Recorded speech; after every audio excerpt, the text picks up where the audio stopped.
સુરત શહેરમાં આગામી અષાઢી બીજના પાવન પર્વે યોજાનારી ભગવાન જગન્નાથજીની રથયાત્રા આ વર્ષે કાંઈક ખાસ અને ઐતિહાસિક બનવા જઈ રહી છે। જહાંગીરપુરા સ્થિત ઇસ્કોન મંદિર ખાતે ભગવાન જગન્નાથજી માટે એક ખાસ તૈયાર કરાયેલો નવો ભવ્ય રથ મુંબઈથી સુરત આવી પહોંચ્યો છે। અંદાજે 5 દાયકા એટલે કે 25 વર્ષના લાંબા સમય બાદ હવે ભગવાન જગન્નાથજી જૂના રથને નિવૃત્તિ આપીને આ નવા દિવ્ય રથમાં સવાર થઈને નગર ભ્રમણે નીકળશે। આ સમાચાર વાયુવેગે પ્રસરતા સમગ્ર સુરતના ભક્તોમાં અદ્ભુત આનંદ અને ઉત્સાહનો માહોલ જોવા મળ્યો છે। આ રથનું નિર્માણ મુંબઈના વિશેષ કારીગરો દ્વારા કરવામાં આવ્યું છે। પરંપરાગત શૈલીની સાથે સાથે આધુનિક સુવિધાઓ અને સુરક્ષાને ધ્યાનમાં રાખીને રથનું માળખું અત્યંત મજબૂત બનાવ્યું છે।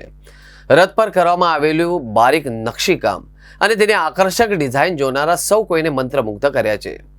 નવા રથના આગમન સાથે જ ઇસ્કોન મંદિર ટ્રસ્ટ દ્વારા એક વિશેષ ધાર્મિક વિધિ અને પૂજન અર્ચનનું આયોજન પણ કરવામાં આવ્યું છે।